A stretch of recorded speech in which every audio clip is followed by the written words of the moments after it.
Board.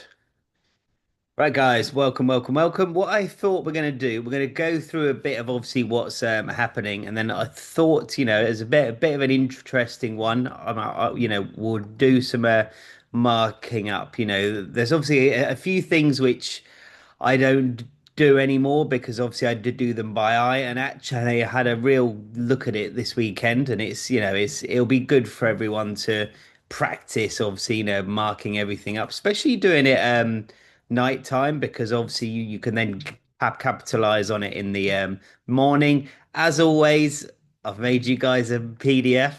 I don't know if anyone reads them or not, but I've made one. So yeah, that's Sally's been celebrating Gary's birthday, so happy birthday, Gary! Happy birthday. Okay, cool. Well, if everyone likes the PDFs, this is the new one. So what I don't want it to do is to scare anyone. All right, I have no taste that obviously triple witching and that came true. The hammer hit us hard. But obviously, the great thing was everyone understood why. All right, and if you didn't go back to last, Sunday and watch the have a read through the PDF and obviously, watch the video. Um, so what we've got, happens every quarter, is fluid and it's also planned. All right. So this is completely different to, last week. Options unpredictable. We don't know how what percentage of positions everyone's holding. So it's very, very unpredictable. All right. This we can obviously,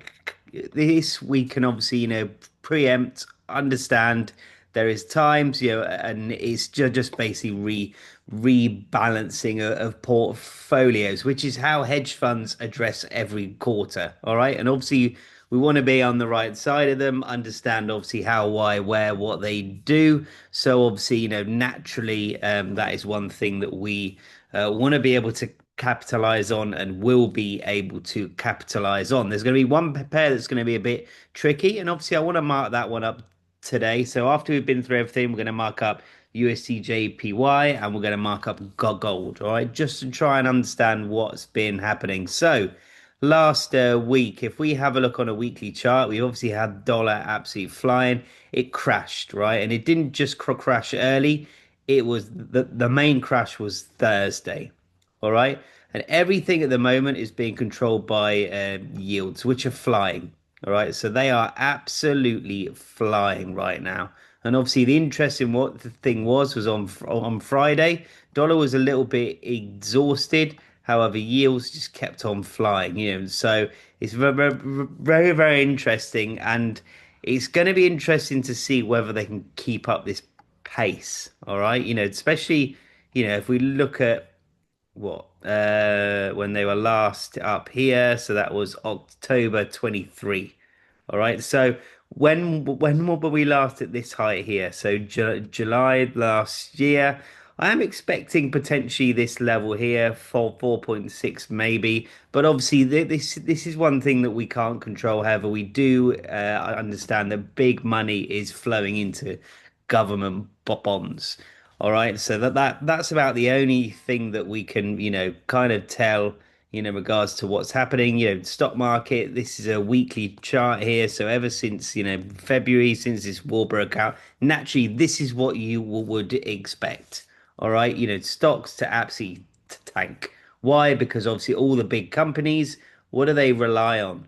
Oil. All right, everything they do relies on oil. Everything we make, everything we touch. Unfortunately, I know there's, some obviously, I'm gonna, say obviously eco warriors because the another words not coming into my head, but obviously, oil. Unfortunately, whether anyone likes it or not, whether we agree with how it's mined, what it creates, it is everywhere, and that's why it's important. Now, that's obviously, this is one thing that everyone could predict is how the stock markets are going to crash because all the big companies rely on it so much for transportation, for manufacturing, for everything.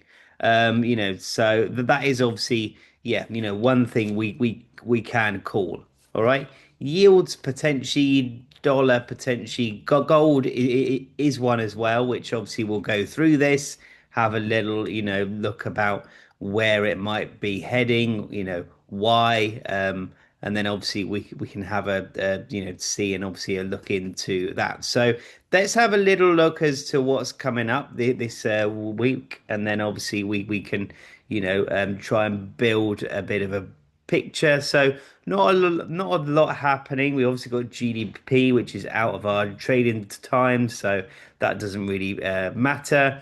We got some PMI data for the pound on Tuesday. We're going to be looking into this, and then some labor costs employment on Tuesday afternoon. Then we've got Wednesday, we've got inflation data for Aussie. We got inflation data for the pound. So, we'll obviously have a look at that potentially Tuesday, and we'll obviously see how everything else has acted when their inflation data comes out. Because we can pretty much guarantee everyone's inflation data is going to either be on point or higher, because inflation is, high, and obviously there is worries of stagflation everywhere. If you don't understand what stagflation is, look at the PDF from last, Sunday. It'll explain it all. And then obviously we've got more jobs data. We've got some obviously inflation data for yen. And then we got some more retail sales. So really, we're going to be looking at our core pairs, which will be probably mainly pound and dollar this week. Yen is going to be a little bit unpredictable, and I'm going to go through that. So going through this PDF a bit. I'm going to do it obviously broadly. It's obviously something that I've put together. So current market environment as we move into the final week of March, the US dollar has shown relative strength but lacks clear continuation. Bond yields remain volatile and are not trending consistently. Risk sentiment is mixed with no clear directional conviction. Major FX pairs are showing unstable structure. That's one thing that we were speaking about last week is the structure of it's been a very, very kind of, messy week. If we look at a 4 hour and we look at it, last week, it wasn't very clean. There was big pushes, big, sell-offs, and then a little bit of consolidation in between. And obviously, I pointed out as well, we are stuck in a bit of consolidation here, even on pound. We could look at it as well on, euro. Look, this just proves, clear downtrend, and then, trend is looking like we're starting to change here. All right. So all of these things, Aussie here, messy as hell. This is definitely, something that's been squeezed. And obviously, if you do get a weaker dollar, I'm kind of anticipating potentially, I don't want to jinx it, I don't want to be that guy, but I am potentially looking at the gold might retrace a bit this week. What will that do? This could send Aussie a lot higher because Aussie's pretty strong anyway. All right, it's pretty strong. It's holding up here. Everything else has been dropping, whereas obviously Aussie has held, so it'll be interesting to, see. So yeah, that's obviously one thing to go through. Right, what are institutions going to be focused on? Institutional participants are currently focused on quarter one portfolio performance. So remember, hedge funds split their year up. Quarter one, quarter two, quarter three, quarter four. Quarter one ends at the end of March, rebalancing equity and bond exposure, adjusting currency hedges. They are not focused on short-term technical patterns, right? Quarter one performance and its impact. All right. So, what has been happening? US equities remain strong. This potentially might mean, locking in some profits, yields. It has been a bit inconsistent. it increases uncertainty. So there's a few scenarios here. We'll obviously go through a bit of the expected currency behavior, and then obviously I'll let you guys just obviously have a read through it, because I put a few, scenarios as to what might potentially happen.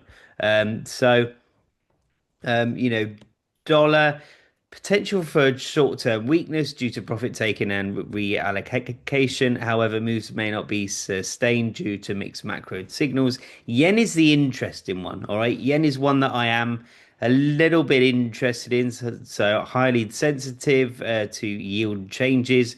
Likely to experience sharp and reactive movements. This was obviously one thing that I am looking at. Obviously, USDJPY, right? Yen is trading at crazy highs. If you look, we haven't been at this height since July 2024. All right. So, they are crazy high, all right? And can yields sustain this continued growth like so quickly?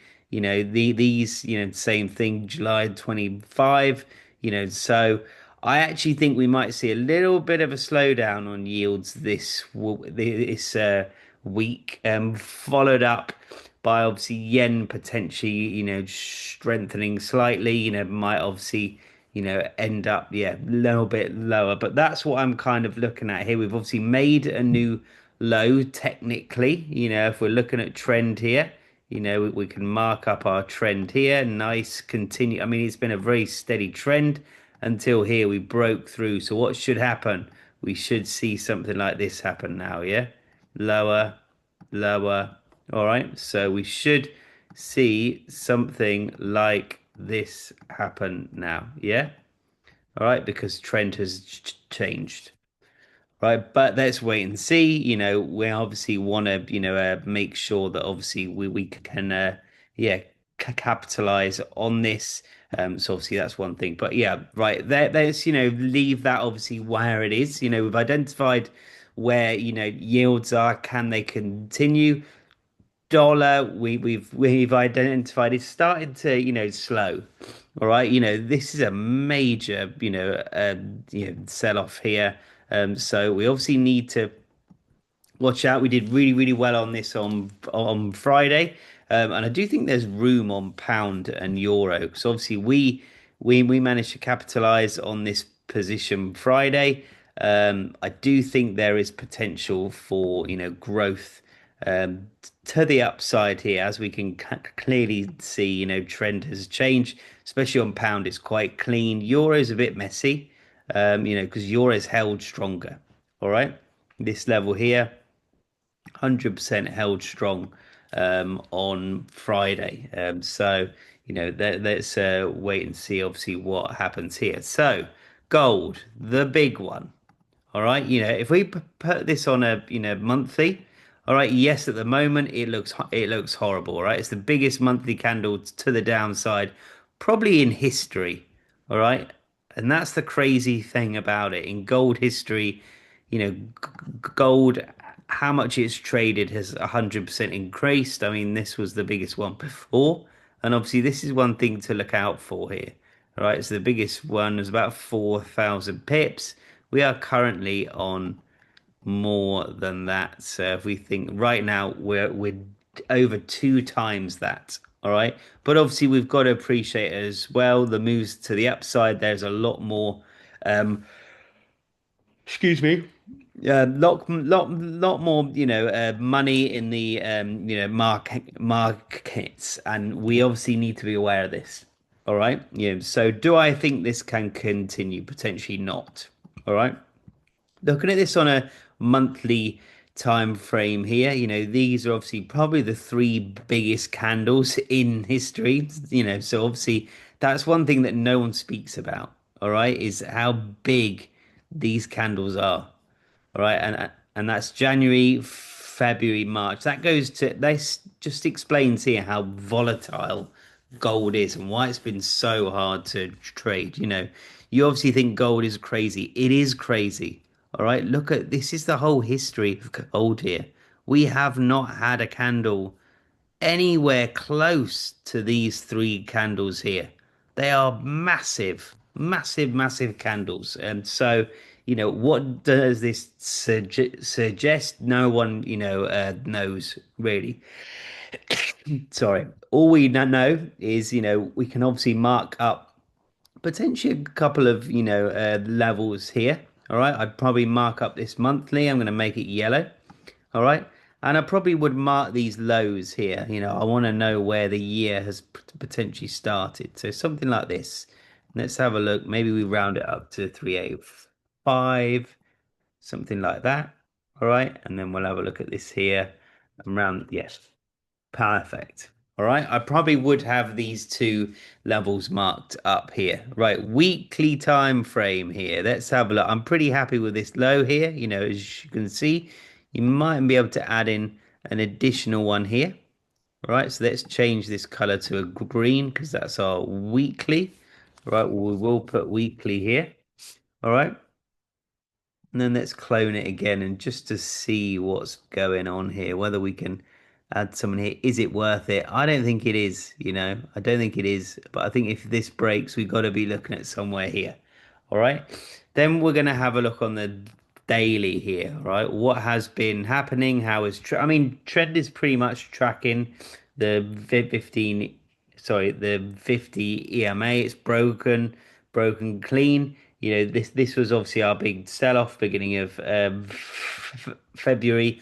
I actually wonder if price might get drawn in here, but this would be such a great place to buy. All right. But obviously daily time frame wise, you've got to mark up this level here. All right. Because we just have to. So let's have a look at that. 460. Perfect. 460. Let's change that to a nice blue. There we go. Let's put a daily on it. So daily. Do I really worry about anything else? I mean, obviously not. This is broken through, but I'm guessing you could put one here if you really wanted to. And obviously, by all means, if you guys want to leave these on, you can. But obviously, that is one thing that I'd probably be looking at there. Um, Nothing else, But I do. Where would I like to be buying gold from? One would be here. And obviously anywhere below here, brilliant. We'd obviously, yeah, love to. So let's wait and see obviously what happens here. I think if we cut straight back above this, then this obviously area here might be holding. But obviously one, what we've got to be looking at here, as long as yields are screaming higher, gold will continue to drop. Now we got two. This is probably the heaviest one, and I probably would like it to come into this, level here. Right, I would really like it to come and test this area, and then potentially we come back up here because war's not gonna stop. So there will be a point where it becomes, no kind of option where people obviously have to start obviously putting some money into gold because it's the stop position there would have been an expectation for them to swallow a bit of a loss.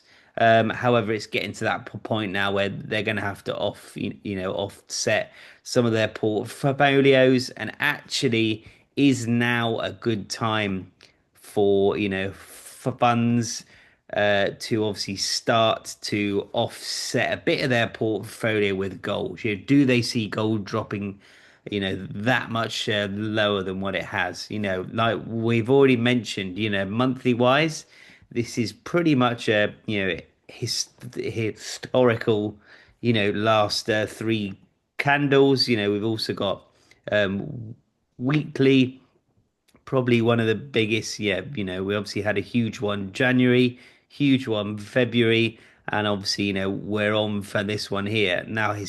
Historically, and obviously, this is the only thing that we can base it off. 9,000 pip weekly candle. Is there anything any closer? Probably not. All right, 9,000 pips in a week is crazy.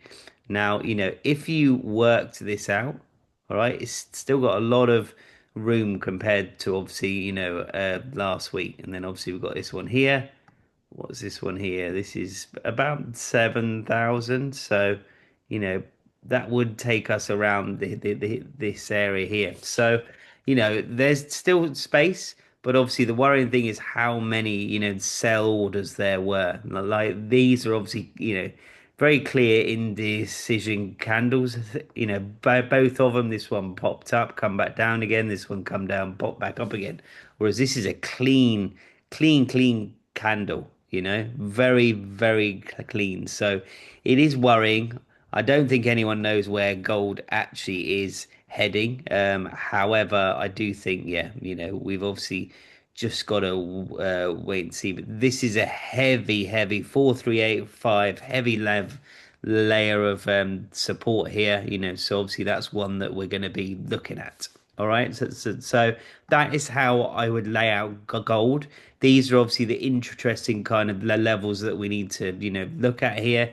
It's clearly clearly on a higher time frame. We're obviously, you know, still well in an uptrend. However, we're approaching that kind of area where it could change, which would be very interesting because gold has been in a clear uptrend since October 22. So basically, you know, since COVID, all right, it's been in a clear uptrend. So, you know, these are all things that we need to be aware of. All right. So yeah. Now let's do USDJPY as another one. All right. You know, monthly wise, let's have a look where we are. You know, monthly, and this is obviously what I'm talking about here. We got a key kind of area here. All right. Monthly. We're gonna put this in yellow. Back to yellow. All right, you know, look where it is here. All right, and above this level here, what's the next clean kind of, you know, level would be way up here. Way up here.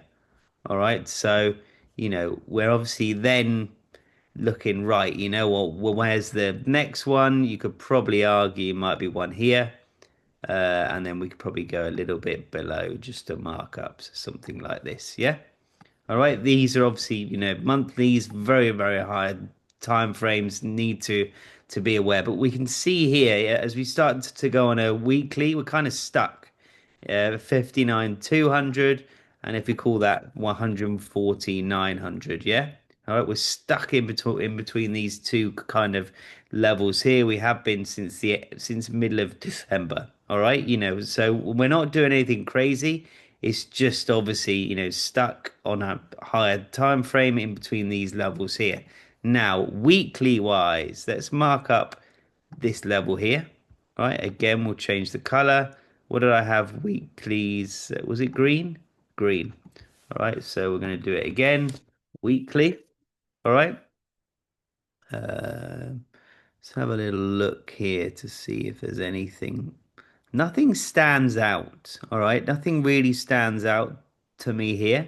So I'm going to probably leave it there. Daily. You know, can see here with, you know, probably trapped it in this consolidation here, have been since again end of October, you know, so we do have to be aware of that. And I do think, you know, if we break above, I'm going to mark one here. So a daily, and we'll change the color to the blue. Right, if we do make it, that will be our next kind of target. All right, and actually drawing these on helps you to, you know, kind of target areas. And I do this automatically. However, you know, it will help you. All right, you know, so all we're trying to do really is, you know, not like technically, but obviously, you know, just have an overview of, you know, where we think price action could potentially head. All right. What does this do? All right. One thing that I think, and that's why I like to have my direction pre-planned. All right. Before I'm entering anything, because obviously, you know, if we're gonna try and buy, you know, USDJPY, all right, then we're gonna be want to be eyeing up, you know, particular areas. All right. And obviously, where we draw these areas, like I always mentioned to everyone, is how aggressive we are. So we might draw up these three areas here, all right, you know, to buy from. Yeah. Now, you know, where, like I said, you know, where we draw these up is by how aggressive we want to be, you know. So I mean, yeah, there's nothing really more to it. If I was to technically break this down as well, I'd probably be looking at this here, and I'd be looking at, as a nice little trend here. If we look at this on a, monthly, we've clearly clean these highs. All right, but obviously we're trapped here. So USDJPY is very, very, messy. Do I think this is going to drop? Yes.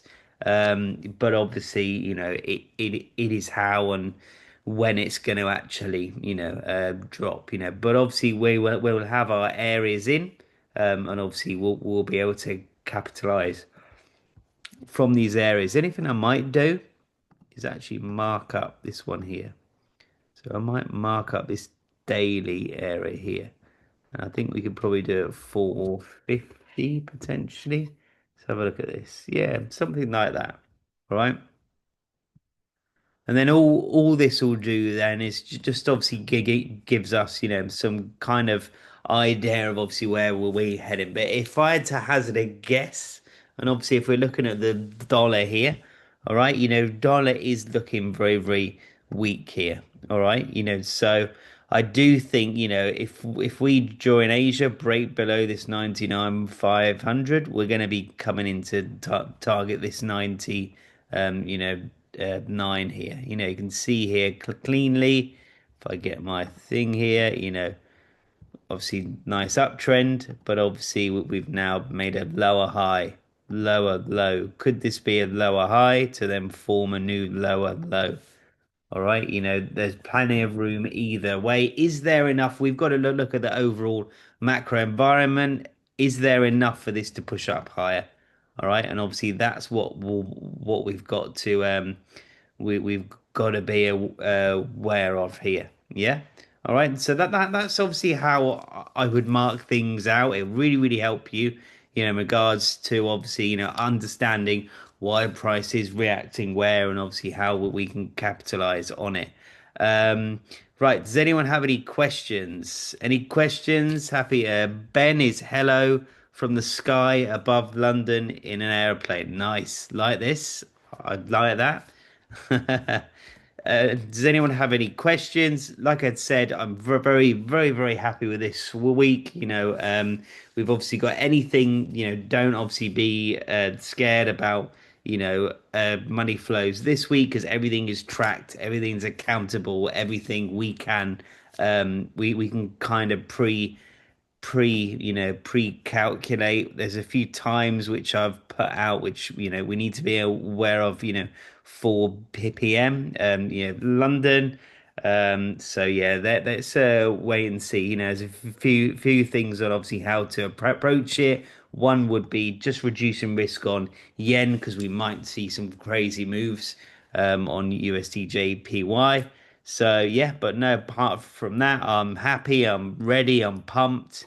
So yeah, if there's no questions, I will end this here. I hope everyone's enjoyed this. I'm going to put the recording and the PDF in, for everyone to obviously have a look at. Alex, what do you think about RSI indicators? So the only thing, whatever indicators going to help you, brilliant. But obviously, just remember, all indicators are lagging. All right, it doesn't matter which one you use. Do you know what the worst ones that I hate are these adverts on Instagram where it's like use my indicator. It'll tell you when to buy and when to sell. And on that advert, it looks amazing. The arrow's in a perfect spot. It goes up. The red arrow goes down. They don't work. All right. They do not work. So as this red arrow comes in, or as this red arrow comes in, price has to move down for this red arrow to kick in, and then you're going to be way in a loss. Yep, no, everything else normal, just yen. All right, so just be a little bit more, conservative on yen. But apart from that, I was actually talking about not, but I don't want to miss, that there's going to be a big move on yen. And obviously I want us to be on the right side of it. So I'm not going to not trade it, but obviously, I'm just, and saying to everyone, I want everyone just to have a think about it, reduce risk slightly on yen, but everything else, should be on point. So yeah, right. Have a great evening. We're gonna smash it. Yeah, it's gonna be a good week. We're gonna continue our momentum of obviously, Wednesday, Thursday, Friday, and obviously, yeah, keep on smashing it. So, have a great evening, and yeah, I'll be live at 6:30 in the morning. So be ready, guys. Be ready.